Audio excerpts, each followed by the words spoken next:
अस्सलाम वालेकुम and very good morning. जागो लोहार में आप सबको खुश आमदीद कहते हैं जनाब। एक हंसती मुस्कुराती और खूबसूरत सी सुबह के साथ मैं हूँ आपकी होस्ट मुनीबा आसिफ। इस उम्मीद और इस दुआ के साथ हमेशा की तरह कि आप लोग इस वक्त जहाँ कहीं भी होंगे ठीक ठाक होंगे, खैर आफियत से होंगे।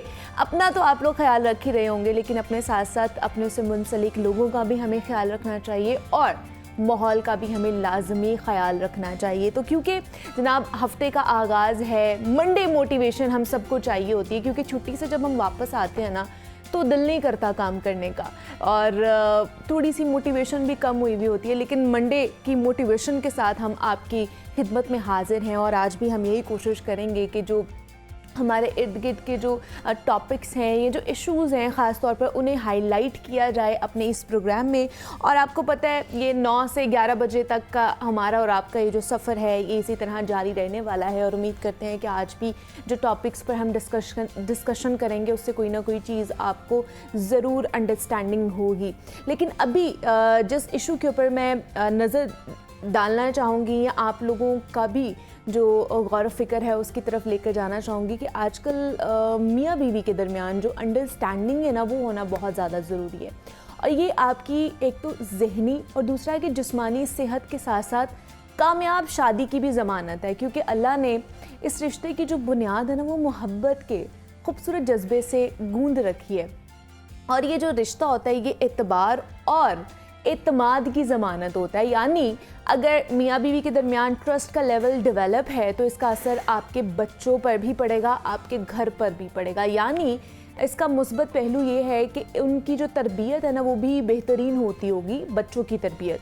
और ये बात आम मुशाहिदे में भी आती है कि ऐसे बच्चे ज़्यादा पुरएतमाद होते हैं, कॉन्फिडेंस लेवल उनका बहुत ज़्यादा होता है, उनकी हेल्थ बहुत ज़्यादा अच्छी होती है और वो मुस्बत सोच के हामिल होते हैं। लेकिन अगर दूसरी तरफ देखा जाए कि मियाँ बीवी के दरमियान मामलात नॉर्मल नहीं हैं और अक्सर उनका झगड़ा होता रहता है, अक्सर घर में जो है फसाद बर्पा होता है, लड़ाइयाँ झगड़े होते हैं, तो फिर इसका जो असर है ना वो ना सिर्फ आपके घर के माहौल पर पड़ता है बल्कि रिज़्क़ पर भी पड़ता है।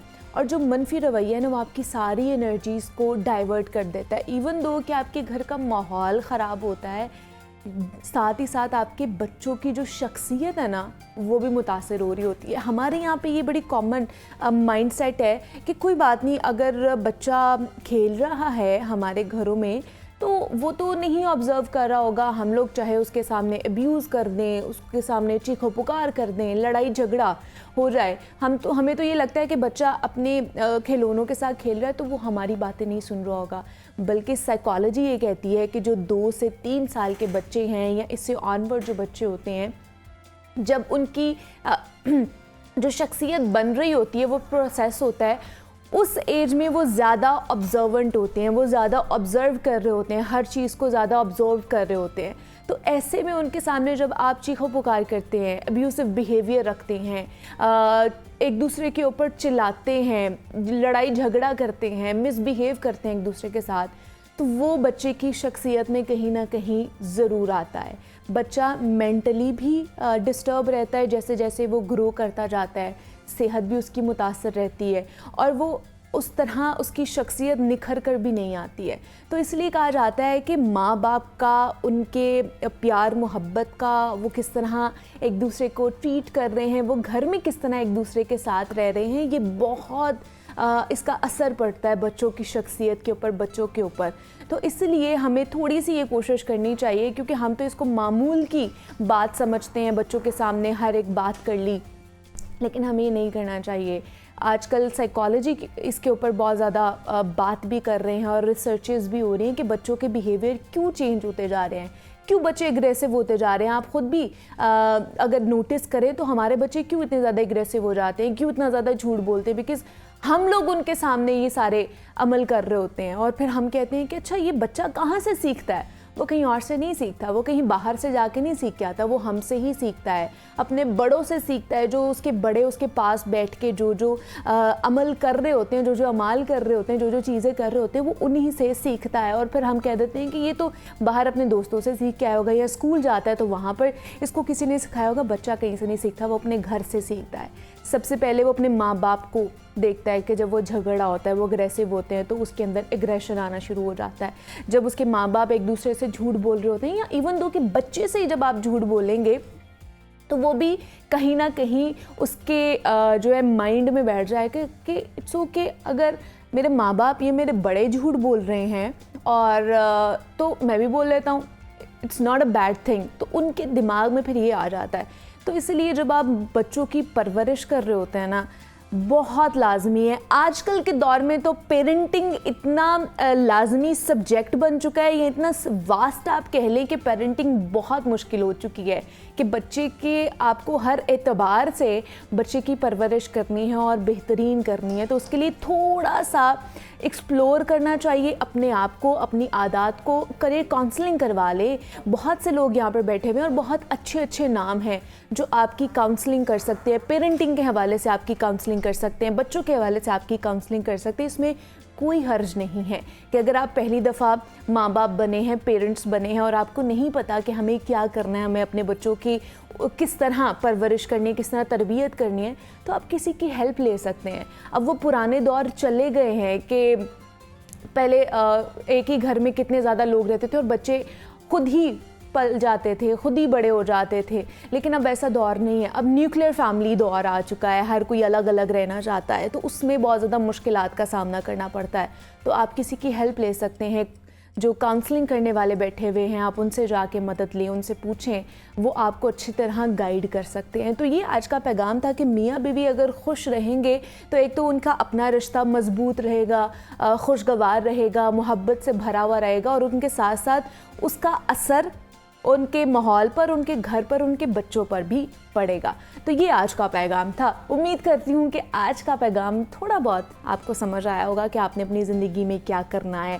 अभी हम प्रोग्राम में आगे बढ़ते हैं और बच्चों की सेहत के हवाले से हमने बात करनी है, क्योंकि बच्चे का वज़न और कद उसकी उम्र के हिसाब से कितना होना चाहिए, क्योंकि माएँ अपने बच्चों के कद और वज़न के मामले में बहुत संजीदा होती हैं कि उनके बच्चे का वज़न उसकी उम्र के हिसाब से ठीक है भी या नहीं है। बहुत ज़्यादा परेशान भी रहती हैं और हर बच्चे के बढ़ने की जो शरह है वो एक दूसरे से मुख्तलिफ होती है और एक ही उम्र के बच्चों के दरमियान वज़न और कद में नुमाया फ़र्क होना भी मामूल समझा जाता है। सबसे अहम बात यह है कि आपका बच्चा मुसलसल बढ़ रहा है, आपके बच्चे का वज़न और कद औसत शरह से ज़्यादा है या कम है, तो परेशान ना हो। इसका मतलब ये नहीं है कि कुछ गलत हो रहा है, क्योंकि बच्चे का वज़न अच्छी ग़िज़ाइयत और जिस्मानी नशोनुमा का एक इशारा भी देती है।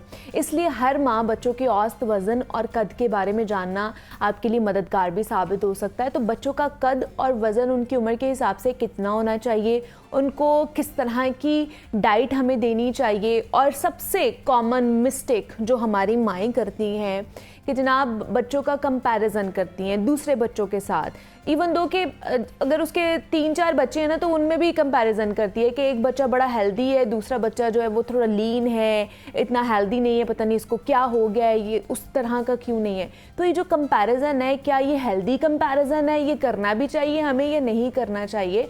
और इस हवाले से आज हम बात करेंगे। बच्चों की ग्रोथ के हवाले से, जो स्टंट ग्रोथ हो जाती है, किस तरह का हमें उन्हें फूड देना चाहिए, फूड डाइवर्सिटी किस तरह की हमारे पास होनी चाहिए, इस पर बात करने के लिए हमारे साथ डॉक्टर राफिया गुल मौजूद हैं, जो कि चाइल्ड स्पेशलिस्ट हैं। डॉक्टर राफिया, आपको वेलकम कहती हूँ जागो लाहौर में। कैसी हैं आप? अल्लाह का शुक्र। डॉक्टर राफिया, जिस तरह मैंने बात की है कि माएँ जो सबसे गलत चीज़ करती हैं वो करती हैं कंपैरिजन एक दूसरे के बच्चों के साथ, इवन दो कि अपने बच्चों में भी कंपैरिजन कर रही होती हैं कि एक तो बड़ा अच्छा है, हेल्दी है, गोलू मोलू सा है, दूसरा वैसा क्यों नहीं है, वो हेल्दी क्यों नहीं है। तो ये कंपैरिजन क्या अच्छा है या हमें नहीं करना चाहिए? सबसे पहले इम्पॉर्टेंट चीज़ ये है जिसको समझना है कि ऑफ कोर्स पेरेंट्स के जो माँ बाप दोनों फ़र्क हैं, लड़का लड़की की ग्रोथ में फ़र्क होता है। बॉयज़ यूजुअली फादर को फॉलो करते हैं, लेकिन उसके बावजूद उनका ग्रोथ पैटर्न फ़र्क होता है। सिंपल इस चीज़ को देखना है कि एक बच्चा बिल्कुल कुछ नहीं खा रहा तो उस पर थोड़ा सा कंसर्न होना चाहिए।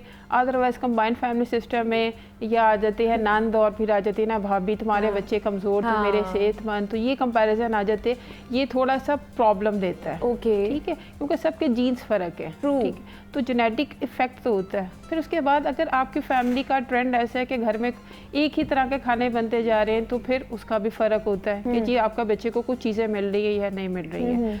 तो in the case comparison usually नहीं करना चाहिए। अगर आपको लग रहा है कि आपका बच्चा कमज़ोर है और उसकी ग्रोथ नहीं हो रही है, तो सबसे अच्छा काम होगा एक पीडियाट्रिशियन के पास यानी कि बच्चों के स्पेशलिस्ट के पास जाएं, वो उसका वज़न देखे कि उसका वज़न उसकी उम्र के हिसाब से और उसकी जेंडर यानी कि लड़का लड़की के होने के हिसाब से ग्रोथ चार्ट पे प्लॉट करना ज़रूरी है। और फिर इसमें सिर्फ एक पॉइंट पे आके कि ये कह देना कि आप 2 साल का बच्चा, उसका एवरेज वज़न आ जाते ना 12 किलो, कद आ जाए तो उसका 87.5 सेंटीमीटर इतना है, अगर नहीं है तो ये आज के दिन हम नहीं कह सकते कि ये बच्चा बैठे बैठे कमज़ोर हो गया। क्योंकि सबसे इम्पॉर्टेंट चीज़ है हमारे यहाँ बहुत बड़ा जो इशू होता है स्टार्टिंग फ्रॉम दी माँ के पेट से। अगर माँ को अच्छी ग़िज़ा मिली, ठीक है, प्रॉब्लम आ जाते हैं ना, वॉमिटिंग का बहुत कुछ होता है, खाने पीने को जी नहीं करता, डिफरेंट बीमारियां भी होती हैं माओं को, अनीमिया हो जाता है। जी वो भी ये कि खाती पीती नहीं है, ठीक है, वो शादी से पहले डाइटिंग आ जाती है कि वो शादी के लहंगे में पूरा आ जाए, और उसके बाद भी आ जाती है ना स्मार्ट रहने के चक्कर में नहीं खाती हैं। और इस चीज़ का सबसे बड़ा नुकसान ये है कि वो एक कमज़ोर बच्चा पैदा होता है। एक अच्छा बच्चा जिसका अच्छा वजन होना चाहिए, सेहतमंद बच्चा जिसको हम कहते हैं, उसका वजन कम से कम 3.5 kg यानी 3.5 किलो का, तो उसका 50 सेंटीमीटर। लेकिन डॉक्टर आफिया, इस पे हमारी जो सोसाइटी है, हमारे घर का माहौल, हमारी सास का बिहेवियर किस तरह के, हमारी नंद का बिहेवियर, हमारे इवन दो के शौहर का हमारे साथ उस टाइम पीरियड में जिसमें आप प्रेग्नेंट होती हैं, उसमें हमारा शौहर कितनी टेक केयर कर रहा है, हमारे बाकी लोग कितनी टेक केयर कर रहे हैं, अच्छी ग़िज़ा दे भी रहे हैं, नहीं दे रही भी तो मैटर करता है। देखिए ये बात बिल्कुल फैक्ट है, लेकिन सबसे इंपॉर्टेंट चीज़ है कि आखिर में ब्लेम गेम में जो इल्ज़ाम है वो भी अगर खातून को खुद ही फेस करना है, देन व्हाई नॉट। जब बच्चा बीमार होगा तुम ध्यान नहीं रखती हो, ये अच्छा वो मतलब सेहतमंद बच्चा ही नहीं पैदा कर सकी, फिर ये आता है। और फिर उसके साथ ये कि बाद में जब बीमार होगा, देखा तुमने ये कर लिया, इसके साथ ये हो गया। तो इसलिए बैलेंस डाइट, हम ये नहीं कहते कि बहुत कुछ खाएं, इवन आज तो स्टडीज़ हैं जिसमें इंटरनेशनल स्टडीज़ हैं, क्या आधी चपाती एक्स्ट्रा खाने से आप प्रीमेच्योरिटी को, कमज़ोर बच्चों को आप उससे रोका जा सकता है। आधी चपाती, इट कॉस्ट नथिंग। मैं उसकी बहुत फैंसी चीज़ों की तो हम बात ही नहीं कर रहे। फल नहीं खाए जाते हैं, सब्जियां नहीं खाई जाती, दूध नहीं पिया जाता, उसके साथ आ जाता है। अगर आपको दूध नहीं पसंद है तो योगर्ट ले लें, चीज़ ले लें, और हेल्दी डाइट, बैलेंस डाइट। यही बच्चा अगर कमज़ोर पैदा हो रहा है, 3.5 की जगह 2.5 का आ रहा है, तो फोर्स आता है कि पूरे पहले साल में अगर ज़िंदगी की ग्रोथ होती है तो वो पहले साल में होती है सबसे ज़्यादा, पहले साल में से पहले 3 महीने में, तो उसका इम्पैक्ट रहेगा। अगर वो बच्चा पहले साल पे 10 kg का, 10 kg का नहीं हुआ, तो उसके बाद मुश्किल है कि जी अब जो मर्जी आप कर लें कि जी चीज़ों को अब बेहतर कर सकें, फिर बच्चा नहीं, फिर उसकी ग्रोथ हेल्दी नहीं होगा। फिर बार डॉक्टर के विजिट, कभी डायरिया, कभी नमूनिया। ये बहुत, पाकिस्तान में तो अगर हम बात करें 5 साल से छोटे बच्चों में जो शरह अमवात है बहुत ज़्यादा, अगर हम कहें दुनिया में 1 ऑफ द टॉप पे, और उसकी सबसे बड़ी वजह ग़िज़ाई कमी है। ठीक, उसमें से कॉन्सेप्ट यही है कि नहीं खाना, हमारे फूड टैबूज़ बहुत ज़्यादा है। फूड टैबू से मुराद जो होता है ये गर्म है तो ये ठंडा है, मछली गर्मियों में नहीं खानी, अंडा गर्मियों में नहीं खानी, ड्राई फ्रूट्स हमने गर्मियों में नहीं खाने।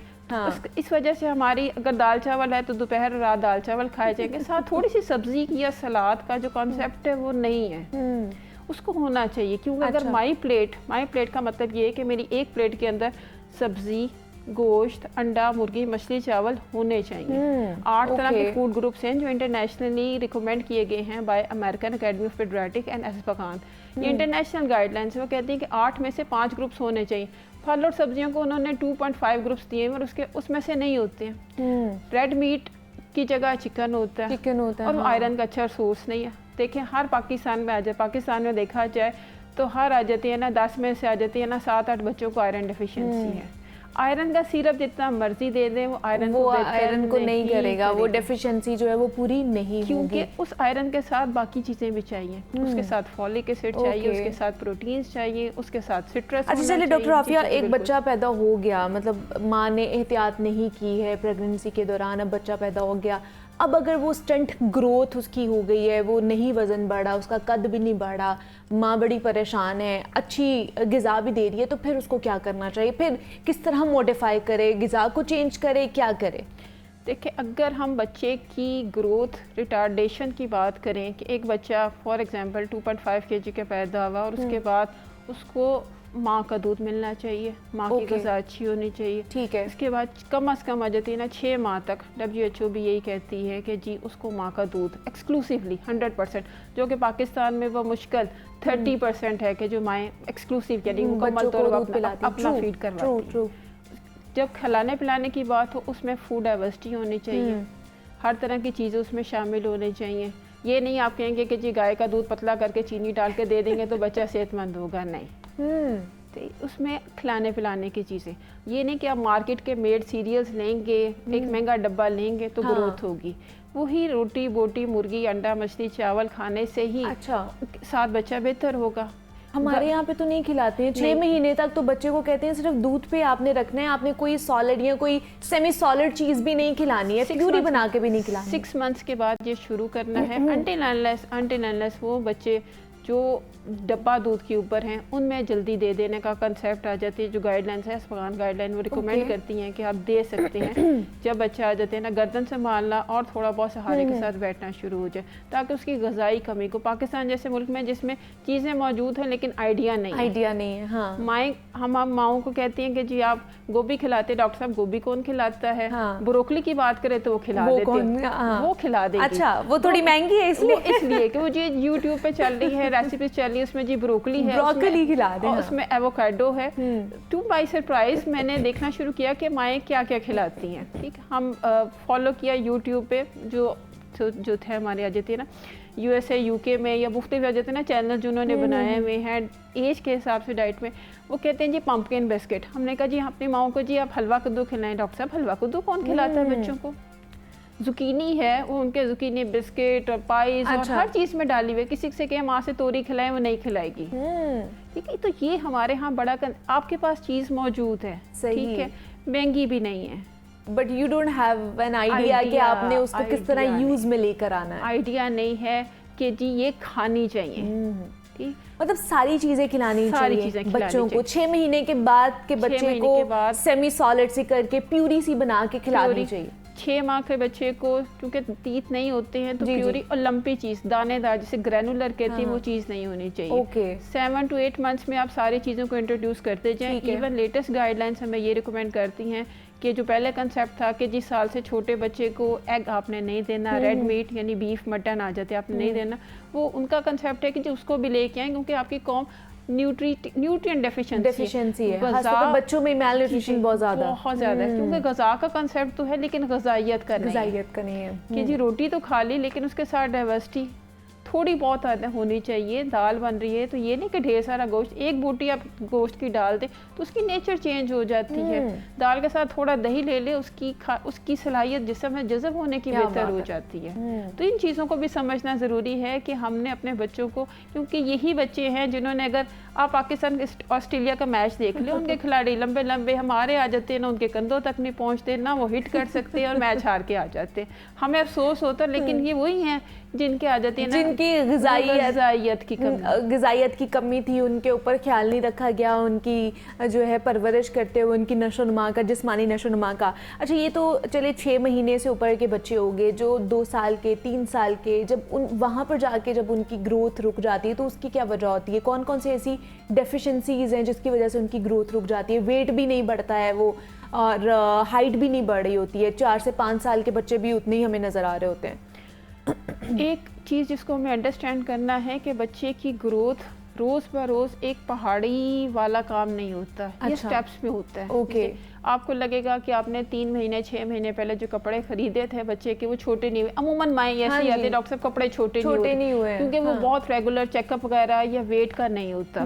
ठीक, तो उसमें उनसे कहा जाता है कि 3 महीने तक अगर ऐसा चल रहा है तो अपने परेशान नहीं होना। ठीक है, यकदम होता है बच्चे, ग्रोथ स्पर्ट आता है जिसको हम कहते हैं कि जिसमें यकदम उनकी ग्रोथ होती है, उसमें उनको भूख भी ज़्यादा लगती है। अगर बच्चे आपका 6 महीने तक उसकी ग्रोथ नहीं हो रही है तो फिर हमें इस पर कंसिडर करने की ज़रूरत है डाइट को, ओके, और बाकी चीज़ों को। फॉर एग्जांपल अगर वो जंक फूड, जो कि बहुत बड़ा हमारा मसला है, हर गरीब मोहल्ले से आ जाते हैं ना, शवारमा मिलता है, ये नहीं है कि जी आ जाते हैं ना लीड क्लास की आ जाते हैं, तो हर घर में हर जगह फूड पांडा और ये सारी चीज़ों ने थोड़ा सा शायद हमारी हैबिट्स को भी ख़राब की। तो ये देखें food diversity.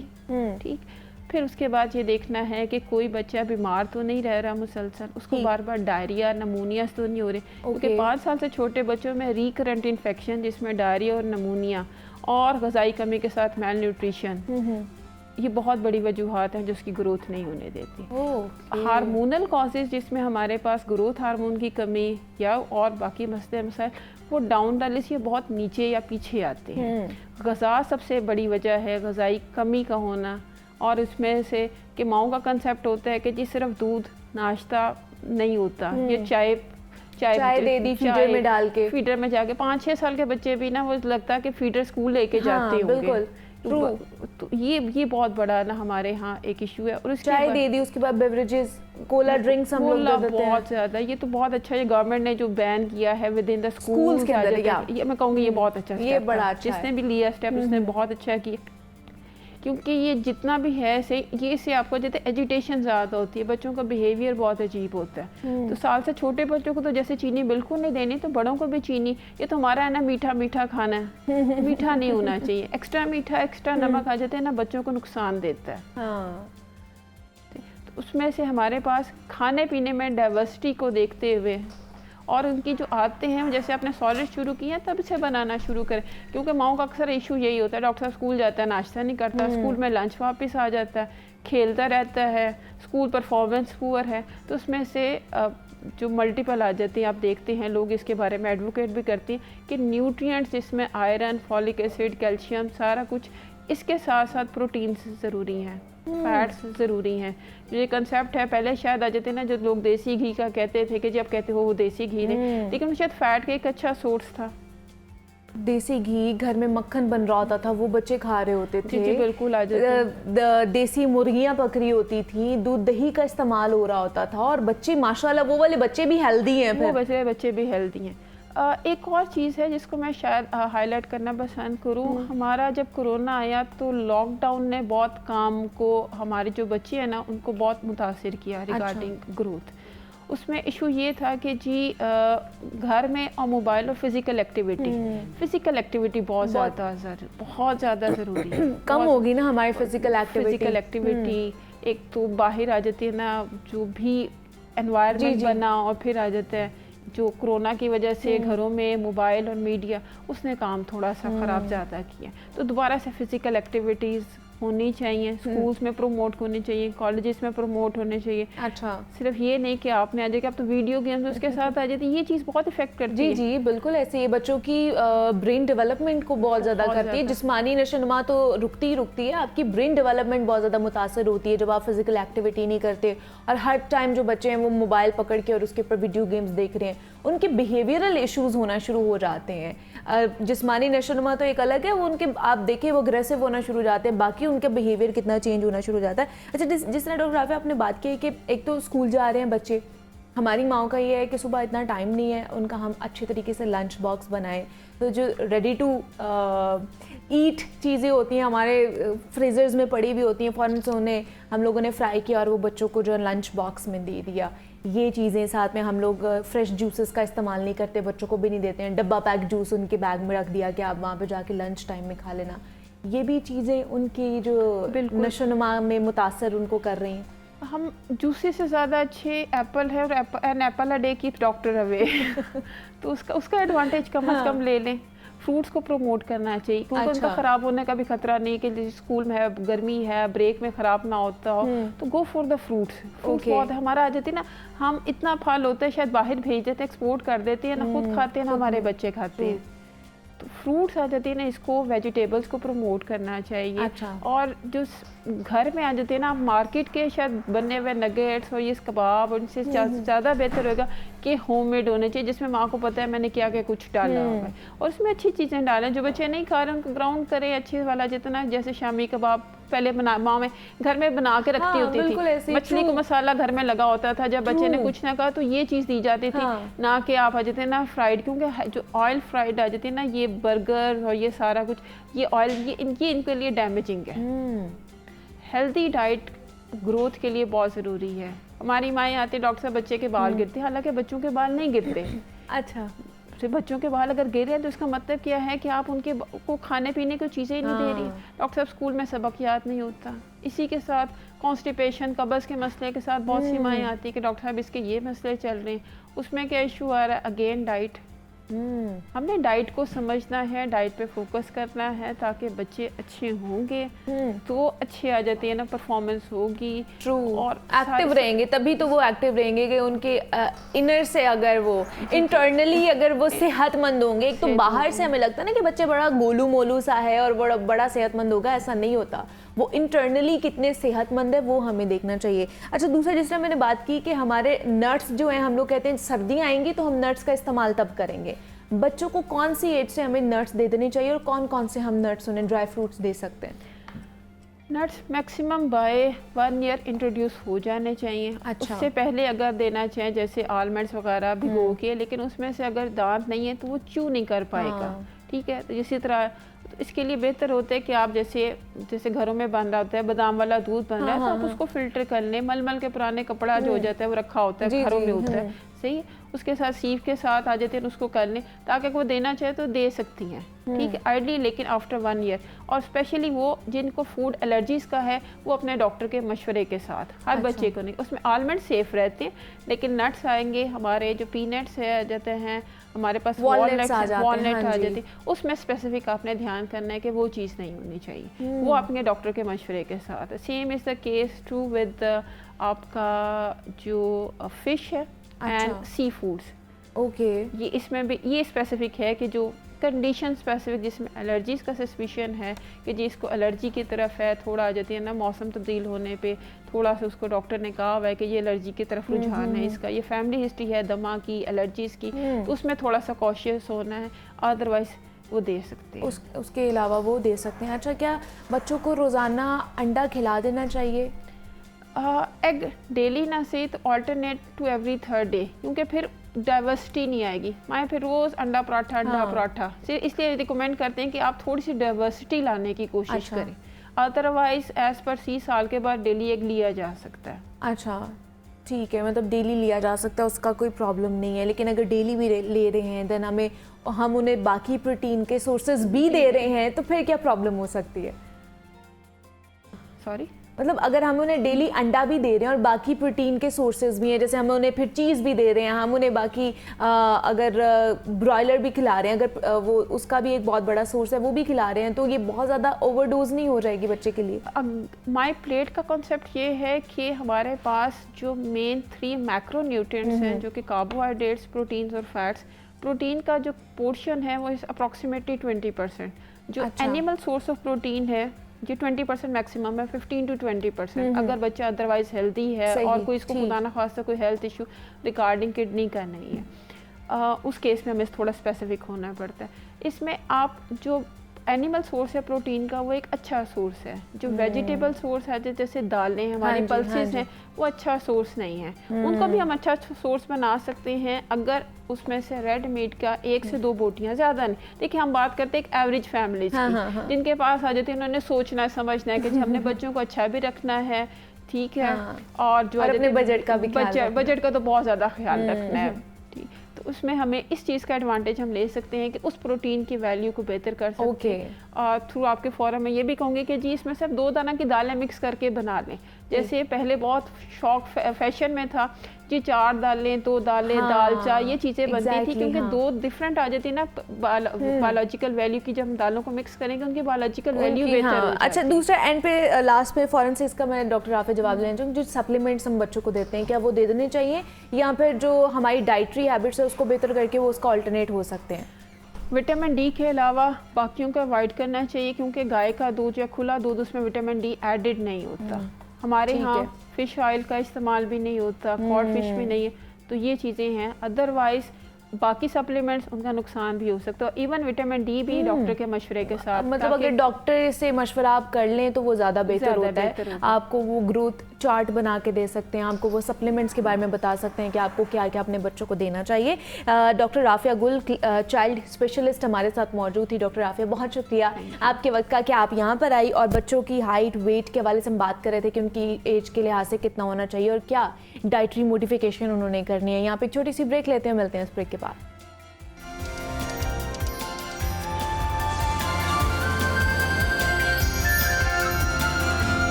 Welcome back to जागो लाहौर। जनाब, बदकिस्मती से ना पंजाब को एक और अफसोसनाक सूरत हाल का सामना करना पड़ रहा है। गैर मयारी और नाकिस इंजेक्शन वेस्टर्न लोगों की बिनाई से महरूमी का बाइस बनने लगा है। कल से ही ये खबरें हमारे सामने आ रही हैं कि डायबिटीज़ के मरीज़ों के आंखों के इलाज में इस्तेमाल होने वाले इंजेक्शन वेस्टर्न के इस्तेमाल के बाइस मुबैना तौर पर दर्जनों मरीज़ अपनी बिनाई से महरूम हो चुके हैं और इस खबर से आवाम में एक परेशानी की लहर दौड़ गई है। लेकिन इस अहम खबर के हवाले से लाहौर न्यूज़ का ये एजाज़ है कि इसने सबसे पहले ये खबर ब्रेक की और लोगों को आगाह किया, इवन दो कि इंतज़ामिया को एक्शन पर मजबूर किया है। और हमारे रिपोर्टर जो कि हेल्थ की बीट करते हैं सजाद काज़मी साहब, वो अपनी तहकीकात के बाद ये बात हमारे सामने लेकर आए हैं कि जाली इंजेक्शन लाहौर की ही एक डिस्पेंसरी है, उसके 2 कमरों में तैयार किया जा रहा था, जिसे अब सील कर दिया गया है।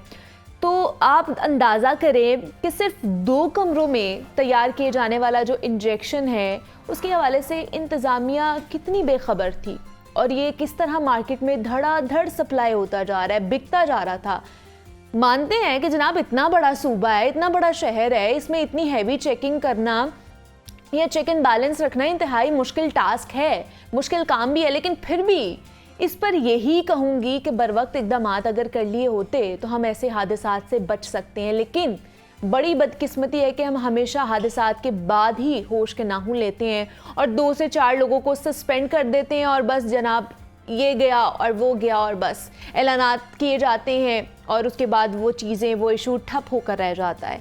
तो ये इतनी बड़ी कह लें कि नेग्लिजेंस किस तरह हुई है, क्या वजह है इसके पीछे, क्या मुहर्रिकात हैं कि जनाब लोगों की बिनाई चली गई है, लोगों की जो देखने की सलाहियत थी वो उससे महरूम हो चुके हैं। तो कौन जिम्मेदार है इसके ऊपर क्या कार्रवाई हुई है, कितने लोग पकड़े गए हैं और इसकी वजूहात क्या हैं, इस पर बात करने के लिए सजाद काज़मी साहब को ही हमने मदऊ किया था कि वही हमें इस स्टोरी के हवाले से ज़्यादा अच्छे तरीके से बता सकते हैं। सजाद साहब, आपको वेलकम कहती जागो लाहौर में, कैसे हैं आप? शुक्रिया जी। ठीक। सजाद साहब, बड़ा ही अफसोसनाक ये भी वाक़या हुआ है, एक सिचुएशन से हम निकलते नहीं हैं, दूसरी सिचुएशन में फंस जाते हैं हम लोग। अब ये स्टोरी क्या है, क्या मुहर्रिकात हैं, क्या वजह है इसकी कि इतने लोग जो है वो अपनी बिनाई से महरूम हो चुके हैं? जी बहुत शुक्रिया। ये बड़ा हसास इशू है और मैं समझता हूँ कि पाकिस्तान के अंदर मेडिसिन के ऐसे हादसा जो हैं वो मामूल हैं। अच्छा। लेकिन जब किसी बड़े बंदे के साथ हादसा होता है तो वो ज़्यादा शोर मचाता है और उसका शोर ऐवानों तक जाता है। बिल्कुल। तो इसका भी ऐसे ही हुआ है। ये लाहौर न्यूज़ ने ये खबर 2 बजे के बुलेटिन में ब्रेक की थी। अच्छा। तो उसके बाद शाम तक जो है हुकूमती ऐवान जो है हरकत में आ चुके थे। दोनों मिनिस्टर इस्लामाबाद थे, वहाँ पे उन्होंने मीडिया टाक कर दी। अच्छा। इसके हवाले से वहाँ बैठ के सारी ब्रीफिंग दी और छापे मारे गए। तो चौधरी मंजूर साहब हैं पीपल्स पार्टी के जो रहनुमा हैं, कसूर से उनका तल्लक है, उनके भाई को ये इंजेक्शन लगा और वो इस वक्त दबीडापन का शिकार हैं। अल्लाह करे उनकी सेहत ठीक हो, लेकिन आई सर्जन का कहना है कि चांसेस बहुत कम है आंखें वापस आने के। तो इस वक्त जो लाहौर के अंदर डाटा है वो 12 के करीब बताया जा रहा है एडमिट है। ओके। और जो इस वक्त लिस्ट के अंदर शामिल हैं और 20 से ज़ायद शायद पंजाब के अंदर हों जो नबीना हो चुके हैं। अफसोस की बात यह है कि हमारे पास कोई ऐसा स्टॉक नहीं है, कोई ऐसा रिकॉर्ड नहीं है जिससे हम मालूम कर सकें कि कितने लोग ये इंजेक्शन बना रहे थे। एक वायल है, उसको आपने डिस्पेंसिंग करना है, यानी सिरिंजों के अंदर जो है भरना है महलूल बना के। तो उसका आप कैसे अंदाज़ा लगा सकते हैं लोग घरों के अंदर ये काम कर रहे हैं। और ये बाकायदा जिससे ये इन्फेक्शन फैला है उसने इसका बाकायदा अपनी ट्यूब इंजेक्शन का नाम जीनियस फार्मास्यूटिकल के नाम से रख के ऊपर नाम लिख के। अच्छा। और उसको रजिस्टर्ड भी नहीं करवाया हुआ था। यहाँ पे मैं थोड़ा सा आपको बताता चलूँ। मैं चूँकि इन्होंने कमेटी बना दी है आई सर्जन की। जी, टीम बना दी गई, इसके ऊपर बात करूंगी। सजाद साहब, थोड़े से इंटरप्ट कर रही हूँ बिकॉज हमारे साथ जो सूबाई वजीर, निगरान सूबाई वजीर है, उन्होंने हमें ज्वाइन किया है। जमाल नासिर साहब ने हमें ज्वाइन किया है। सर, बहुत शुक्रिया आपके वक्त का। सर, ये बड़ा अफसोसनाक वाक़या पंजाब में पेश आया है, ख़ासतौर पर लाहौर में। कल से ये खबरें गर्दिश कर रही थी, कितने लोग जो हैं वो अपनी जो आंखों की बिनाई है उससे महरूम हो चुके हैं। क्या कहेंगे इसके ऊपर, किसकी गफलत है, कौन जिम्मेदार है इसका?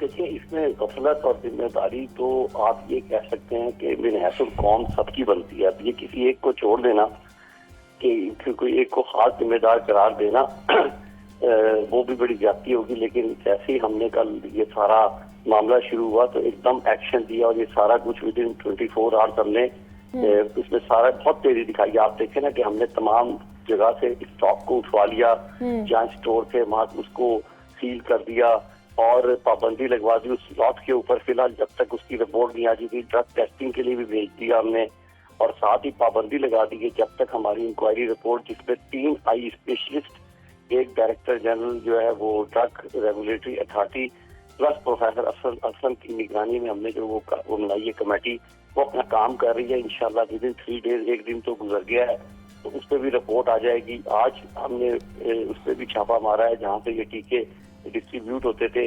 अब इसमें मसला ये हो रहा है कि क्योंकि ये बुनियादी तौर पे बहुत सारी जगहों से टीके नहीं होते थे और मेन जो यहाँ से टीके यहाँ यूज होते थे वो बड़े बड़े अस्पताल थे, जैसे शौकत खानम हो गया, शफा हॉस्पिटल हो गया और कराची के एक दो। उसके बाद होता ये है कि ये लेके, जैसे आप अभी मैं देख रहा था, फिर इसको क्योंकि ये 28,000 का एक टीका आता है जी और जी। इसको फिर वो तकरीबन 70 से 80 टीके बनाते हैं जो कि 1200 से 2,000 का बेचा जाता है। वैसे अगर ये टीका जो है जो जितनी क्वांटिटी इसकी लगती है आंख में खरीदा जाए किसी और कंपनी का ये तो वो भी एक टीका 60,000 का है, एक जी। 1 लाख का है। तो इसमें जाहिर है आप थोड़ी सी हमारी मईशत का भी रोल है कि लोग अफोर्ड नहीं कर सकते, लेकिन ये कंपनी बुरी नहीं है।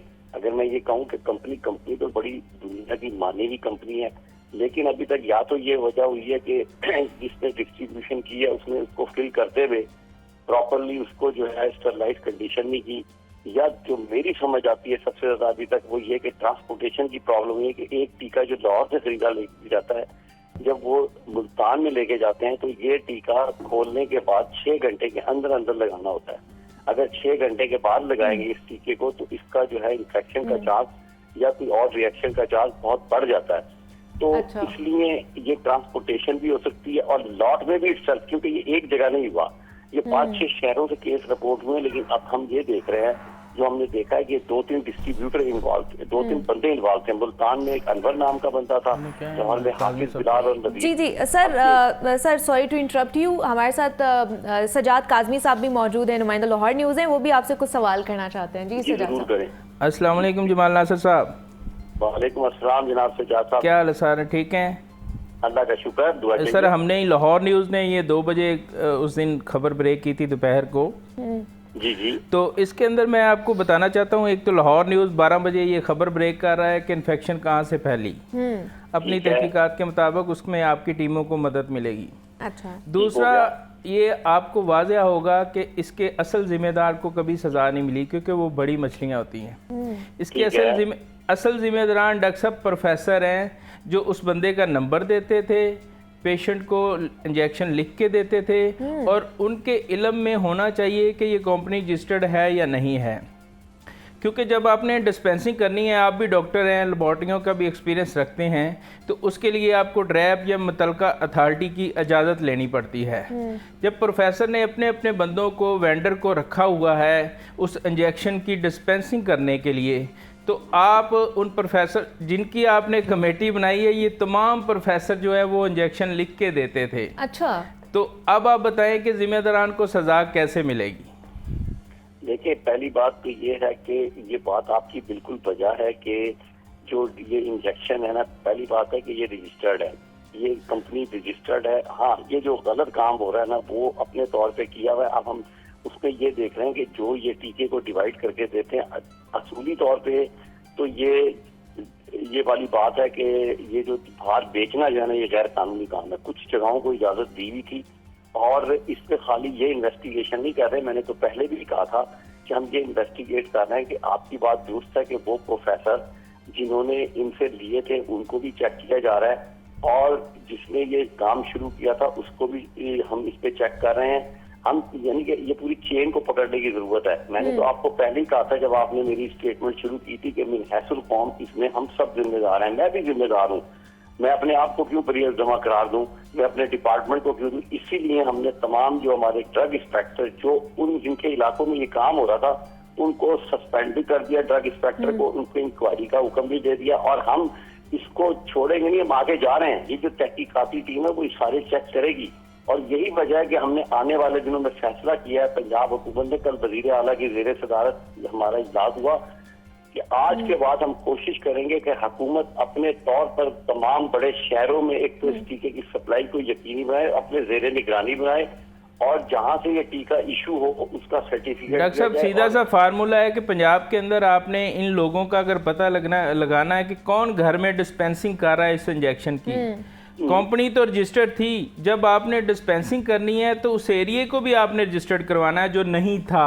अच्छा डॉक्टर साहब आप पंजाब के तमाम आई सर्जन का नंबर लें, उनको फोन करें कि आप किस वेंडर के साथ अटैच हैं। अच्छा। उनके पास उनके नंबर भी हैं, फौरी तौर पे आपको पंजाब में इन तमाम वेंडर की लिस्ट मिल जाएगी और उनसे पूछें आपने किस किस मरीज को ये इंजेक्शन दिया है, उनके पास रजिस्टर पे नंबर लिखा होता है। सीधी सी बात है, एक दिन का काम है आपके पास। अगर पकड़ने को आए तो पकड़ सकते हैं, अच्छा एक्शन कर सकते हैं। बड़ी है उसकी वजह है, वो यही वजह से बड़ी है कि हमने जब ये पता चला है तो हमने डॉक्टरों से भी राब्ता किया है। ये नहीं किया कि सिर्फ छापे मारने शुरू कर दिए और पकड़ लिया और ये किया, नहीं, हमने डॉक्टर से भी राब्ता किया किस किस मरीज को लगा, क्योंकि ये ऐसा टीका है कि जिसको हम रूटीन में लगाते हैं, इसमें सबका रिकॉर्ड नहीं था, लेकिन फॉलो हमने इसी तरह किया जिस तरह आपने कहा है। तभी तो तादाद जो थी हमें काफी सारी मिली कि हमने पंजाब। अच्छा, लेकिन जमाल साहब ये मुझे बताइएगा, एक तो लाहौर शहर बहुत बड़ा वास्ट शहर है, इस वजह से यहाँ पर फौरी से एक्शन ले लिया गया है। दूसरा मुझे ये बताइएगा कि बाकी जो इससे मुंसलिक जो शहर हैं, जैसे कसूर हो गया, मुल्तान हो गया, बाकी दूर दराज के इलाके जहाँ पर ऑलरेडी ये बिक चुके हैं, वहाँ पर कैसे इंश्योर कराया जाएगा कि किस नाम से बिके हैं और कितने बिक चुके हैं, और लाहौर शहर में कितने इंजेक्शन बिक चुके थे? देखिए ये तादाद तो मेरे पास अभी नहीं है, लेकिन एक बात तय है कि हमने तमाम अपने जो सीओ हेल्थ हैं, हमारे जो ड्रग्स के इंस्पेक्टर हैं, उन सबको सख्ती से कहा है कि जहां जहां से उठा लें, जहां जहां सील कर दें, और जो भी कोई डॉक्टर भी इवन इस टीके को लगाते हुए पाया गया तो हम उसको इवन डॉक्टर को भी छोड़ेंगे इस बात पे कैसे ये टीका लगेगा। तो हमने बड़ी सख्ती की हुई है, और जो भी जहाँ से पकड़ा जाएगा कहीं टीका तो हम उसको छोड़ेंगे। ये हमने बड़ी सख्त पॉलिसी। बिल्कुल ऐसे ही छोड़ना भी नहीं बनता, बिकॉज ये लोगों की जानों के साथ खेला जा रहा है। मैं इत्तेफाक करता हूँ, बिल्कुल ऐसे ही लोगों की जानों के साथ किसी को भी खिलवाड़ करने का हम लोग जो है वो नहीं देंगे चांस। अच्छा, दूसरा लास्ट क्वेश्चन मैं करना चाहूंगी जमाल साहब आपसे कि हमने इसके ऊपर जब रिसर्च किया हमें पता चला है कि अमेरिका हो गया, बाहर की जितनी भी कंट्रीज हैं, चाइना, इंडिया, यहाँ पर इस खास तौर पर इंजेक्शन पर पाबंदी लगाई गई है, ऑस्टन पे, वेस्टर्न पे जिसके ऊपर हम बात कर रहे हैं। तो पाकिस्तान में ये किस तरह बिक रहा था और किस स्टैंडर्ड्स के ऊपर ये बिक रहा था? नहीं, ऐसा नहीं है जो आपने ये कहीं से गलत खबर ले ली है।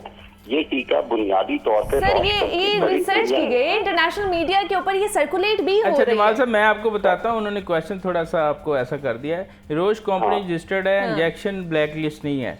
मैं आपको बताना चाहूँ कि ये चूंकि कैंसर के लिए बना था, चूंकि ये कैंसर के लिए बना था, लेकिन जब आई के लिए डिस्पेंसिंग की गई है तो जो 2011 का आप न्यूयॉर्क अमेरिका का सबसे बड़ा न्यूयॉर्क टाइम उठा लें, उसके अंदर इसको ब्लाइंड इंजेक्शन के नाम से पुकारा गया था।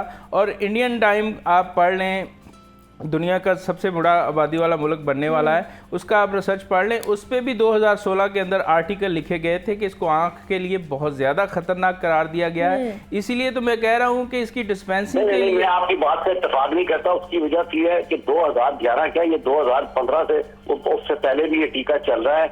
और अगर आपने इस टीके को ये पॉइंट कहा कि मैंने आर्टिकल की डेट दी है, जो आर्टिकल लिखे गए हैं सर, मैं आपको आर्टिकल भेज रहा हूँ। सारा आप मुझे तो मेरी भी तो सुन लेना, मेरी आपने अपना सवाल किया, मेरा जवाब सुनना है आपने ना। आपने तो सवाल कर दिया, लेकिन अब मेरा जवाब ये बनता है कि ये कहना बड़ा आसान है, ऐसा नहीं है। इस पे भी रिसर्चें हुई हुई हैं कि ये टीका इस्तेमाल हो सकता है और सालों से हो रहा है, और ये गरीब मुल्क है, कहीं ऐसी चीज नहीं है कि इसकी वजह से किसी का अंधापन हुआ। बल्कि अगर आपने इस टीके को बंद कर दिया तो आपके मुल्क में जो डायबिटीज इस वक्त दुनिया की टॉप के मुल्कों में है और जिसकी सबसे बड़ी कॉम्प्लिकेशन आंखों का अंधापन है, ये टीका उस अंधेपन को रोकता है। अगर आपने इस टीके के खिलाफ ये वाली तहरीक शुरू की तो यकीन करें हमारे मुल्क में अंधे लोगों की तादाद में और ज्यादा इजाफा हो जाएगा, पहले ही बहुत ज्यादा है। इसलिए हमने सिर्फ ये, हमारा और आपका मकसद एक होना चाहिए कि मॉनिटर करना है चीजों सर को। हमारा और आपका मकसद एक ही है, इसलिए हम लोग आपका मौक़िफ़ जानना चाहते थे कि कार्रवाई और इस तरह की जो तहकीकात है उन्हें तेज किया जाए और मौसर इकदाम उठाए जाए ताकि अब और कोई भी इंशाल्लाह अपनी ऐसा ही बिनाई होगा। से ना चला जाए। ऐसा बहुत ही शुक्रिया होगा आपका सर इंशाल्लाह कि आपने अपना जो मौक़िफ़ है हमारे साथ शेयर किया। निगरान सूबाई वजीर हमारे साथ मौजूद थे, जमाल नासिर साहब थे। बहुत शुक्रिया सर आपका। लेकिन सजाद साहब, आपको लगता है कि ये मौसर इकदाम उठाए जाएंगे और इसके ऊपर कोई अच्छा रिजल्ट हमारे सामने आएगा? जब भी कोई ऐसा हंगामी सूरत हाल पैदा होती है तो आपको पता है कि जैसे ही जब कोई ब्लास्ट होता है तो वहाँ पे कई घंटों कई दिन तक पुलिस किसी को वहाँ से गुजरने नहीं देती। तो इसके साथ भी ऐसा होगा, बड़ा कुछ होगा। जो पहले जो ऑलरेडी अच्छे तरीके से बना रहा है उसको भी बैन किया जाएगा ताकि आप उसको लाइसेंस अपना रजिस्टर्ड तरीके से आएँ। लेकिन मसला ये है कि अब इस वक्त तो ज़रूरत है हमें इस पे रिसर्च की कि इसका जो इस्तेमाल है उसको क्या करना चाहिए, उसका क्या तरीकाकार आगे से नेक्स्ट अपनाना चाहिए जिससे ये इन्फेक्शन ना फैले। अच्छा, दूसरा जिस तरह मैंने भी बात की है कि ये बैन थी बाकी कंट्रीज में और यहाँ पर बेचा जा रहा था, आपने भी बताया भी विद आर्टिकल्स बताया कि कौन कौन से ईयर्स में वो पब्लिश भी हुए हैं। तो सर तो बिल्कुल डिनाइल फेज में थे। सर को अभी व्हाट्सएप आप उन्हें भेजिएगा भी, उन्हें बताइएगा। तो वो मेरे ख्याल से आगाह भी नहीं थे उस चीज से कि वाकई ऐसा है। सर से किसी की मीटिंग नहीं हुई इस हवाले से क्योंकि हम तो परसों से लगे हुए इस हवाले से। वो सरकारी सतह पे काम कर रहे हैं, हम रिसर्च पे काम कर रहे हैं, तो फर्क होता है। तो अभी मसला ये है कि अगर वो दोनों लड़के पकड़े जाएं, हम तो 12 बजे के बुलेटिन में ये बताएंगे कि एक और कंपनी शामिल है। अच्छा, हाँ जी, बड़े तहलका मचाने वाले हैं आप। तहलका मचाने वाले हैं। शायद हमारी इस खबर से वो जल्दी उन तक पहुंच जाएं और उस कोताही को दबा लें ताकि उसको पकड़ लें ताकि दोबारा ऐसा जो है वो हादसा ना हो। तो अब मसला ये है कि हम एक तरफ ही भाग रहे हैं, एक तरफा ही देखते जा रहे हैं। अब जो दूसरा बंदा बना रहा है, इनके मुकाबले में एक और बंदा डिस्पेंसिंग कर रहा है लाहौर के अंदर, वो भी रजिस्टर्ड नहीं है। ओके, वो कह रहे थे इंजेक्शन रजिस्टर्ड। हम इंजेक्शन को तो चैलेंज कर ही नहीं रहे, इंजेक्शन रजिस्टर्ड है। और पाकिस्तान की क्या दुनिया की सबसे बड़ी कंपनी ये कैंसर के अंदर मानी जाती है जो कैंसर की मेडिसिन तैयार करती है।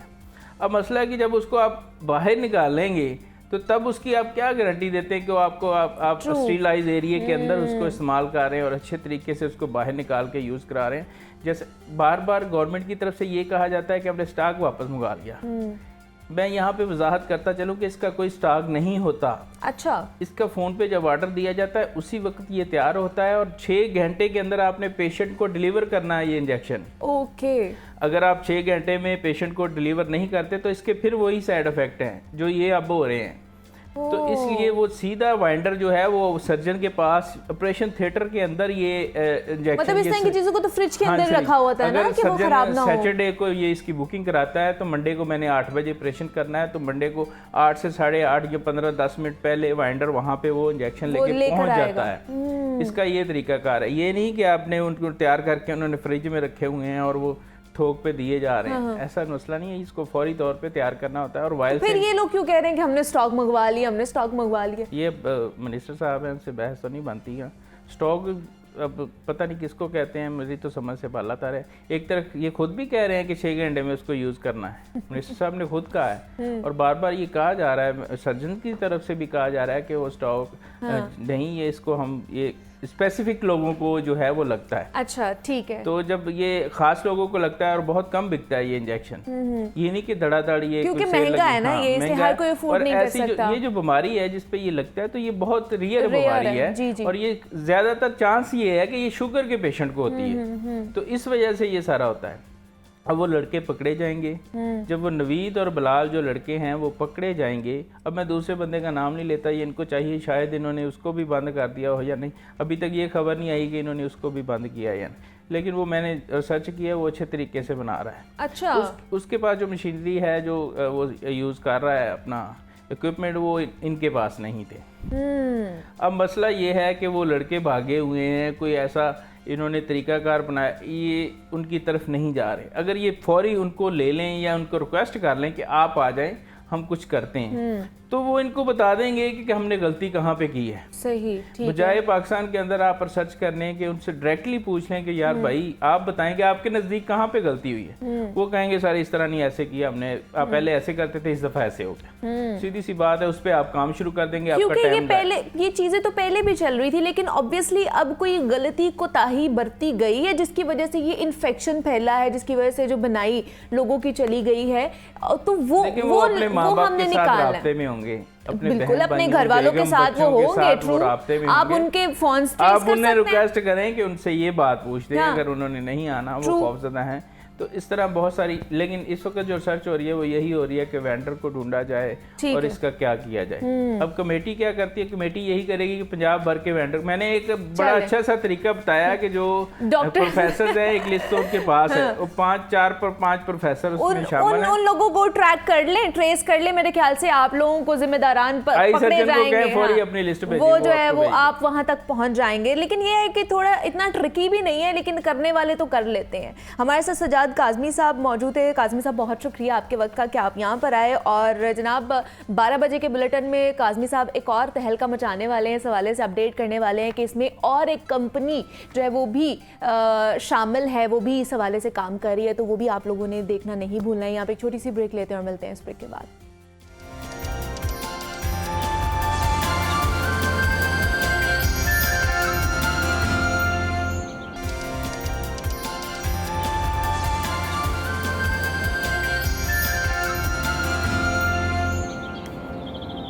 वेलकम बैक टू जागो लाहौर। जनाब, घर में कोई भी फंक्शन हो, कोई इवेंट हो, सालगिरह हो, शादी हो या कोई भी चीज़ हो, जनाब वहाँ पर मीठा होना लाजमी होता है। और मीठे के साथ साथ मौसीकी भी होनी चाहिए, क्योंकि ये दो ऐसी कह लें कि चीज़ें हैं कि जो लाजिम व मलजूम है। एक तो मीठा अच्छा होना चाहिए, दूसरा मौसीकी भी अच्छी हो जो हमारे कानों में रस घोले। क्या ही बात है जनाब, फिर वो इवेंट का और भी जो है मज़ा दुबाला कर देते हैं। तो क्योंकि आजकल बेकिंग, केक्स बनाना, पेस्ट्रीज़ बनाना, कपकेक्स बनाना एक इंडस्ट्री बनती जा रही है। तो आप घर में बैठ के नित नए डिज़ाइंस के साथ, कस्टमाइज केक्स के साथ अपना नया जो है बिज़नेस स्टार्ट कर सकते हैं। तो एक ऐसी ही एंटरप्रेन्योर से हमने आपकी मुलाकात करानी है जो कि घर में बैठ के जनाब इतने खूबसूरत से केक्स बनाती हैं, जो आप अपने देख भी सकते हैं टेलीविजन स्क्रीन पर। कि इतना खूबसूरत सा केक उन्होंने बनाया, मेरे ख्याल से नज़र आ रहा है। और ऊपर उन्होंने लोगो भी लगाया है जागो लाहौर का, और कलर कॉम्बिनेशन भी बहुत खूबसूरत उन्होंने बनाया है। देखने में इतना अपीलिंग लग रहा है, इतना मज़े का लग रहा है, तो उसका टेस्ट भी बहुत अच्छा होगा। दूसरा, अभी आप लोग देखेंगे वो कपकेक्स भी हमारे लिए बनाकर लेकर आई हैं। तो वो एंटरप्रेन्योर हैं, साजिदा अहमद हैं जो कि केक मेकर हैं, उनसे आपकी मुलाकात कराएंगे। और साथ ही साथ जिस तरह मैंने मौसीकी की बात की है, तो उसामा सलीम हमारे साथ मौजूद है। मुख्तलिफ प्लेटफॉर्म्स पर आप उन्हें गाते हुए सुनते हैं, गज़ल हो जाए, क्लासिकल हो जाए, हर यॉनरा इतने अच्छे तरीके से वो गाते हैं, इतनी खूबसूरत आवाज़ है। हमसे पहले भी वो मुलाकात कर चुके हैं, हमारे शो में आ चुके हैं, और अब आप उनको डिफरेंट टीवी चैनल्स पर, डिफरेंट शोज़ में आप उन्हें जो अपनी आवाज़ का जादू जगाते हुए देखते हैं। तो उसामा, आपको भी वेलकम कहती हूँ जागो लाहौर में। और साजिदा साहबा, आपको भी वेलकम कहती हूँ जागो लाहौर में। कैसी हैं आप? ठीक है जी, अल्हम्दुलिल्लाह। आप ही से शुरू करूंगी साहिद साहबा, कैसे शुरू किया आपने ये केक मेकिंग का बिजनेस? और एंटरप्रेन्योर अब आप बन चुके हैं, माशाल्लाह आपका बिजनेस अच्छा चल रहा है। तो स्टार्टिंग कैसे किया आपने? बहुत ही छोटे लेवल से। एक्चुअली मैं बहुत अच्छे केक्स बनाती थी, और 2 बेटियां हैं मेरी। तो जब वो थोड़ा बड़ी हुई तो मुझे फुर्सत मिल गई, और मैंने सोचा कि क्यों ना मैं अपने शौक़ को जो है वो ज़रा बड़े लेवल पे ट्राई करूं। तो पहले तो फ्रेंड्स के लिए बनाया, रिलेटिव्स के लिए बनाया, नेबर्स के लिए बनाया, और फिर ऐसा हुआ कि मुझे ऑर्डर्स मिलने लगे। जी, ऑनलाइन आजकल जो है वो मेरा पेज माशाल्लाह बहुत अच्छा बिजनेस कर रहा है, और बहुत मेरे लॉयल कस्टमर्स हैं जो मेरे अलावा किसी का केक लाइक नहीं करते। वाह वाह, क्या बात है। जी, और बहुत खुशी होती है। एक्चुअली ये काम जो है ना, ये मेरे क्लोज टू हार्ट काम था। जब मैं एक केक प्रिपेयर करती हूँ ना, तो मैं अक्सर बताया करती हूँ कि उसकी फोटोग्राफी करना, उसको मतलब उसके बाद उसको पैकिंग, वो मुझे इतनी खुशी मिलती है ना कि यू कांट इमेजिन कि वो चीज़ जो है वो आप कहीं भी नहीं आप हासिल कर सकते पैसों से, या मतलब कहीं भी नहीं। मतलब वो जो पैशन था वो आपका प्रोफेशन भी बन चुका है। तो वो दोनों चीज़ें मिक्स हो गई हैं। वैसे आप हाउस वाइफ हैं या आप जॉब भी करती हैं? जी मैं फिलहाल तो हाउस वाइफ ही हूँ, लेकिन मैं इससे पहले जॉब करती थी। अच्छा, एक्चुअली और तब भी बनाती थी ये? तब मैं सिर्फ अपने किचन में अपने लिए। अच्छा, ठीक है। लेकिन आई वाज एजुकेशनिस्ट इनफैक्ट, तो मैंने अपनी जब जॉब छोड़ी ना तो फिर मैं इधर आई और अल्हम्दुलिल्लाह मुझे बहुत ही अच्छा लगा। बहुत अच्छा फीडबैक भी, और मेरा मतलब मुझे बहुत खुशी मिलती है। अच्छा, कितना टाइम, मतलब अगर ये वाले केक के ऊपर मैं पूछूं तो ये इसके अंदर कितना टाइम लगा है इसको बनाते हुए, इसकी मेकिंग के अंदर, इसके ऊपर जो सारी फिनिशिंग आपने की उसके ऊपर? असल में बेकिंग, उसके बाद फिर इसके फ्लेवरिंग, क्योंकि इसकी लेयर्स के अंदर जो है वो डिफरेंट फ्लेवर्स जो है अकॉर्डिंग टू कस्टमर्स डिमांड। लेकिन ये तो मैंने अपना बहुत फेवरेट जो है स्ट्रॉबेरी फ्लेवर इसमें रखा क्या है। बात है। और फ्रेंच वनीला स्पंज है, और इसकी डिज़ाइनिंग वगैरह में मतलब अगर मैं लगी रहूँ इनके साथ ना तो 3 से 4 घंटे में एक हो जाता है। अच्छा, ये कपकेक्स भी आप जो लेकर आई हैं, इसके ऊपर दुनिया न्यूज़ का भी लोगो लगा हुआ है, लाहौर न्यूज़ का भी, और छोटी छोटी बटरफ्लाइज भी हैं, तो इनको बनाते हुए कितना टाइम लगता है? बड़ी खूबसूरत लग रही हैं जी। वही बेकिंग, उसके बाद फिर सबसे ज़्यादा टाइम लगता है कि जब आप कोई कस्टमर कस्टमाइज केक डिमांड करता है ना, तो उसका वो आइडिया और उसको डिस्प्ले करना, और सिर्फ इसमें टाइम लगता है।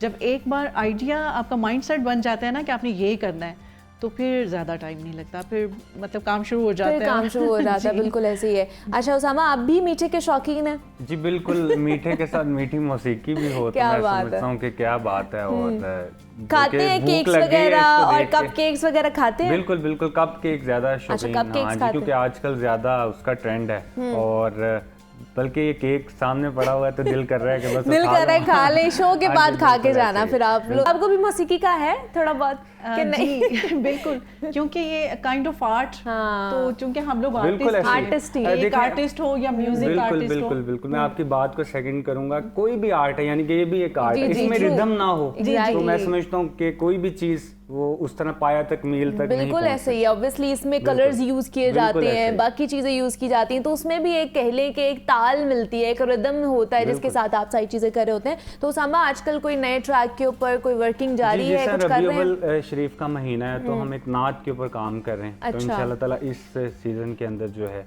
नात एक कवाली स्टाइल के अंदर, क्योंकि आपका स्टाइल भी वैसे ना गजल थोड़ा सा क्लासिकल और कवाली वाला। आजकल दरअसल वर्सटाइल लोग चीज डिमांड करते हैं कि आप कुछ भी गाने के यानी कि आप काबिल हों। फॉर एग्जांपल पॉप जहाँ पे हो, कॉन्सर्ट्स वगैरह होते हैं, तो आजकल कवाली की बड़ी डिमांड है। तो हमने कवाली की साइड पर भी हमने अपना काम जो है वो शुरू किया हुआ है। तो मुख्तलिफ किस्म की कवालियाँ, बल्कि जो कलाम आ रहा है नया वो भी कवाली की सूरत में है, क्योंकि तबला और हारमोनियम मैं समझता हूँ कि इनका कोई मुकाबला नहीं। बेशक बेशक ऐसे ही है, तो उसके ऊपर वर्क कर रहे हैं, तो रबीउल अव्वल से पहले आ जाएगी वो बस। हाँ जी, इंशाल्लाह ताला उसके बाद का बेसिकली प्लान है। उसके बाद का प्लान है, कोई बात नहीं। तो कितना महंगा काम है, और एक तो प्रोडक्शन भी आपने करनी होगी, फिर उसका कोई वीडियो भी सारा होगा, तो वो स्पॉन्सर्स मिलते हैं या फिर खुद ही करना पड़ता है? देखिए कुछ प्रोग्राम्स बल्कि कुछ जो ट्रैक्स होते हैं वो स्पॉन्सर्ड होते हैं, और बल्कि हम अगर खुद से करें तो ये काफ़ी कॉस्टली जो चीज़ है, क्योंकि आप देखें स्टार्ट से ही अगर इसको हम लेके चलें कि लिरिक्स राइटिंग हम तो नहीं कर सकते, यानी कि जो लिरिक्स लिखते हैं उनको हम अप्रोच करते हैं। फिर उसके बाद जो सेकंड होता है कि तर्ज बनाना, वो तो खुद ही कर लेते हैं। फिर उसके बाद स्टूडियो रिकॉर्डिंग एक अलग मैटर है, उसका एक बजट स्पेसिफिक होता है। फिर उसके बाद जो लास्ट स्टेज है वो वीडियो प्रोडक्शन, बल्कि यहाँ पर भी बात खत्म नहीं होती। उसके बाद फिर उसकी जो आप डिसेमिनेशन है, यानी कि कौन सा प्लेटफॉर्म आपने यूज़ करना, यूट्यूब, फेसबुक, व्हाटएवर, कि कहाँ पे उसकी जो पब्लिसिटी है वो उसके ऊपर भी बड़ा आजकल आपको पता है कि स्पॉन्सर्ड जब हम खुद अपने से करते हैं तो कितना एक बजट। तो आजकल चीज़ें सस्ती नहीं है, महंगाई का दौर है, आपको पता ही है। तो किस तरह से चीज़ें जो है आसमान को छू रही हैं, महंगाई ने आपको भी जो है वो जाहिर सी बात है, जाहिर सी बात है। तो आपको भी साहिदा साहिबा महंगाई ने मुतासिर की है? एग्जैक्टली मेरा ये प्रॉब्लम है कि सारे इंग्रेडिएंट्स जो है ना वो डबल रेट पे मिलते हैं अपना, और कस्टमर जो है वो पहले वाली प्राइस कहते हैं कि होनी इंसिस्ट करते हैं, तो वो मेरे लिए बहुत ही मुश्किल मरहला होता है उनको कन्विंस करना और उन्हें ये सब बताना। तो ये वाकई बहुत मुश्किल होता है, और फिर उन्हें कन्विंस करना कि वाकई उन्हें न्यू प्राइसेस जो हैं वो कि अब इतनी इन्फ्लेशन बढ़ती जा रही है, हर चीज़ की प्राइस। अच्छा, वैसे ओवरऑल अगर देखा जाए तो ये महंगी फील्ड है। जी, महंगी फील्ड है बिकॉज इसके जो इंग्रेडिएंट्स हैं ना, एंड स्पेशली जब आप उनको कस्टमाइज करते हैं जी। उसमें ढेर फ्लेवर्स हैं और चॉकलेट्स के कई फ्लेवर्स हैं और बहुत कॉस्टली चॉकलेट्स हैं। जी। फिर ये कि चूंकि ये बेकरीज से हट के, बेकरीज पे जो बल्क में जो आम चीज़ें इस्तेमाल की जाती है ना, हम लोग वो नहीं यूज़ करते। हमारा मतलब सारा ही क्राइटेरिया जो है ना वो डिफरेंट होता है बेकरी से। पैकिंग, उसके बाद इंग्रेडिएंट्स, फिर उनको बनाने का स्टाइल, फिर उनकी डिजाइनिंग स्पेशली। खास तौर पे जब बच्चे अपनी डिजाइन बताते हैं कि मुझे ये वाला, वो अपने हीरोज और अपने कस्टमाइज ये थीम है, इस तरह का कैरेक्टर होना चाहिए। तो अब मुझे बताइए कि जब ये प्रेजेंटेशन आप सारी करती है, इसके ऊपर कितनी तवज्जो, कितना फोकस होना चाहिए? बिकॉज बहुत से लोगों को मैंने देखा उनका टेस्ट अच्छा होता है, प्रेजेंटेशन अच्छी नहीं होती है। जब आपकी आंखों को भी अपील नहीं कर रहा, फिर टेस्ट जैसा मर्जी हो। फोकस तो बहुत ज्यादा उसकी नीटनेस पे, उसकी प्रेजेंटेशन पे, फिर स्पेशली आपके कस्टमर की जो नीड्स हैं, लाइक उन्होंने जो थीम सोचा हुआ है जिसके साथ उनका पूरा फंक्शन जो है, उसकी प्रेजेंटेशन है, उसके कलर्स, उसका ये चीज़ें, इवन के आप देखिए कि ये जो लोगो है, इस लोगो के कलर्स जो है ना वो सारे इस केक में, आपने वो सारे उसके ऊपर किए हुए हैं। ये चीज़ बहुत ज़्यादा अटेंशन मांगती है, फोकस मांगती है और करना ही होता है। और मेरा ख्याल है कि ये बिजनेस कर ही हो सकता है जिसे इसमें इंटरेस्ट हो, जो बहुत लविंगली ये काम करे। बिल्कुल ऐसे ही है। और देखिए कितनी खूबसूरत लग रही है इसकी प्रेजेंटेशन, कि वो जब आप देखते हैं तो वो आपका दिल भर आता है कि अच्छा कितनी खूबसूरत लग रही है, तो इसका टेस्ट भी कितना अच्छा होगा। तो ये चीज़ ज़्यादा अपीलिंग लगती है। तो सोशल मीडिया, जिस तरह मिस भी बात करी, सोशल मीडिया का दौर है उसामा, तो आपको सोशल मीडिया से कितनी हेल्प मिल रही है कि वहाँ पर लोग ज़्यादा रीच आउट कर लेते हैं आपको, वहाँ पे आपकी रील्स जो हैं वो दिनों में जो है वो वायरल हो जाती हैं? देखें, आजकल है ही सोशल मीडिया, बल्कि जो आर्टिस्ट लोग हैं, कोरोना के बाद की बात है, बड़ा सोशल मीडिया ने एक बूम हासिल किया। हम ऐसे लोगों को अब जानना शुरू हो गए हैं, ऐसा टैलेंट हमारे सामने आया जो पहले नहीं हमारी यानी कि आंखों के सामने से गुजरा। और आप देखें कि सोशल मीडिया के ऊपर अगर आप कोई पोस्ट लगाते हैं, तो अगर मैं अपनी बात करूं तो हमें भी जो लोग हैं किसी भी इवेंट के लिए वहीं से ही हमें हायर करते हैं, यानी कि हमारी पोस्ट अप्रोच करते हैं, अपनी पोस्ट वगैरह हमारी देखते हैं, ठीक है, कि क्या गा रहे हैं, जिस तरह चैनल्स वाले भी मुख्तलिफ। तो इसी तरह ही सोशल मीडिया का ही आजकल दौर है। और अगर आप बल्कि सोशल मीडिया के अंदर अगर आप पोस्ट को बेहतर तरीके से अगर करें, तो ये बड़ी चीज़ मैटर करती है कि अगर आप स्पॉन्सरशिप की तरफ जाएं, स्पॉन्सर्ड करें अपनी पोस्ट को, व्हाटएवर, तो ये चीज़ें बड़ी अहमियत की हामिल हैं आजकल के दौर में। तो रह ही सोशल मीडिया है, मतलब इंस्टाग्राम, क्योंकि नया दौर है ना, तो नए दौर के नए तकाजे होते हैं, तो फिर उनको मीट करना बेहद ज़रूरी होता है। अच्छा, यंगस्टर्स हैं जो उसामा, जो ये कहते हैं कि अच्छा हमने कोई 1-2 साल सीख लिया और उसके बाद अब हमें ज़रूरत नहीं है कोई उस्ताद रखने की, किसी की गाइडेंस की, अब तो हम बड़े प्रो हो गए और हम अच्छे गाना शुरू कर देंगे। तो क्या वाकई ऐसा है? लेकिन क्या हमें एक उस्ताद की फिर भी ज़रूरत पड़ती है? देखिए, ये कोई भी आर्ट है, इंसान सीखता रहता है। अगर मैं समझूं कि अगर मुझे आ गया है तो ये सबसे बड़ी मेरी बेवकूफ़ी है, मैं समझता हूँ। फल उसी को ही लगता है जो दरख्त झुका हुआ होता है। तो हम हमेशा इंसान को ये रियलाइज़ करना चाहिए कि यार मुझे कुछ नहीं आता। तो मैं ये समझता हूँ कि आजकल बच्चे हैं जो वो थोड़ा सा सीखते हैं और समझते हैं कि हमें आ गया है, तो ये मैं समझता हूँ कि ये नहीं होना चाहिए। और आजकल लोग एक दूसरे की देखा देखी में काम शुरू करते हैं, ठीक है, म्यूजिक है व्हाटएवर, कि यार शायद हम भी ये कर लें। तो सबसे पहले अपने अंदर आइडेंटिफाई करना चाहिए कि आप में वो टैलेंट है कि नहीं है। अगर फॉर एग्जांपल एक शख्स मौसीकी नहीं कर सकता तो उसे इस फील्ड में नहीं आना चाहिए और अपना टाइम ज़ाया नहीं करना चाहिए, क्योंकि आर्ट एक ऐसी चीज़ है जो आपको बना भी देती है और आपको डाउन भी कर सकती है, ठीक है। तो इस तरह उन चीज़ों की तरफ आपको फोकस करना चाहिए कि जो आप समझें कि मेरे में टैलेंट है, उस चीज़ की तरफ आपको तवज्जो देनी चाहिए। कोई उस्ताद जो है उसको आपने समझें कि पकड़ लेना है, ठीक है। और सारी उम्र जो है, आजकल जितने आप देख लें कि जितने भी असातिज़ा हैं या हमारे मौसीकी की फील्ड के हैं, उन्होंने अभी तक अपने यानी कि उस्ताज़ा के साथ वो मुंसलिक रहते हैं, वो कुछ ना कुछ पूछते रहते हैं, सीखते रहते हैं। आप भी तो उस्ताद है ना, बिल्कुल। आप अपने बच्चों के, अपने स्टूडेंट्स को किस तरह सिखाते हैं? म्यूजिक दरअसल मैं इसी तरह सिखाता हूँ, सबसे पहले जो मौसीकी का करीना है वो अदब है। ठीक है, अदब जो है वो सबसे पहली चीज़ है। बाद में अदब होगा तो आप अपने टैलेंट को, अपने आर्ट को यूटिलाइज कर सकते हैं और आगे आ सकते हैं। बिल्कुल ऐसे ही है। तो मिस आप भी सिखा रही हैं किसी को, आप भी उस्ताद हैं या अभी तक आप तक ये महदूद है ये सलाहियत? मैं भी उस्ताद हूँ अल्हम्दुलिल्लाह, और काफ़ी सारी क्लासेस मैंने ली हैं। कोविड के पीरियड में मैंने ऑनलाइन क्लासेस भी ली हैं और अभी ऑन साइट क्लासेस भी करती हूँ। बहुत सारी स्टूडेंट्स मेरी, लेकिन स्टिल जो मेरी टीचर हैं मैम गौसिया, वो अभी तक मेरे साथ इन टच और छोटी छोटी प्रॉब्लम्स जो हैं मैं उनके साथ डिस्कस करती हूँ और वो इतना पोलाइटली उसको हैंडल करती हैं और मुझे मशवरा देती हैं, मुझे गाइड करती हैं। बाकायदा उन्होंने एक ग्रुप बनाया हुआ है और उसमें हम सब स्टूडेंट्स जो हैं वो उनके साथ अपना काम शेयर करते हैं। मतलब और मैं सोचती हूँ कि अभी तक जो है मुझे नहीं लगता कि मैं कभी भी सोच सकूंगी ज़िंदगी में कि मैं उनकी स्टूडेंट नहीं हूँ। माशाल्लाह, ये इन चीज़ों से हमें मोटिवेशन मिलती है कि मतलब माशाल्लाह इतना एक्सपीरियंस आपका हो चुका है, लेकिन फिर भी इतने प्यार से, इतने अदब के साथ आप अपने उस्ताद का नाम ले रही हैं, उनसे उनके मुतल्लिक बात करिए। तो ये एक अदब होता है। अदब ये नहीं है कि भाई आपने उनके आगे सर झुका दिया या ये कर लिया। आपके अल्फाजों से पता चलना चाहिए कि आप कितने किसी के बारे में सोचते हैं, कितना प्यार करते हैं, कितना अदब करते हैं। अच्छा, लास्ट पे क्या कॉमेंट करना चाहेंगी, पैगाम क्या देना चाहेंगी देखने वालों को?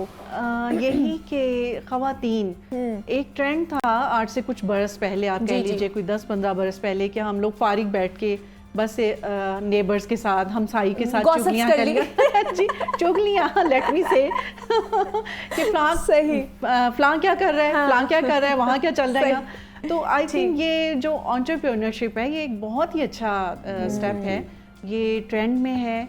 और आपके अंदर जो भी टैलेंट है, इवन के मैंने जिनसे मार्केटिंग सीखी ना, मेरे टीचर बताया करते थे कि मेरी मदर को साग बहुत अच्छा बनाना आता था और उन्हें अपनी मदर को प्रमोट किया, साग उनका सेल किया। मतलब आपके अंदर कोई भी स्किल हो सकते हैं, जैसे वो अच्छा बेकिंग कर रही हैं, आप अच्छी कुकिंग कर सकते हैं, आप कुछ भी कर सकते हैं, तो आपको उसको मार्केटिंग करना, सोशल एनिमल बनना बहुत ज़्यादा ज़रूरी है। मैं तो एंड पे ये कहूँगी। साइजा साहिबा, बहुत शुक्रिया आपके वक्त का कि आप यहाँ पर ही, बहुत अच्छा लगा आपसे मिलके। उसामा, आपका भी बेहद शुक्रिया और बहुत अच्छा लगा आपसे मिलके। लेकिन जाते जाते हम ऐसे तो नहीं जाने देंगे, कुछ सुना के जाइएगा। मुझे इजाज़त दीजिए।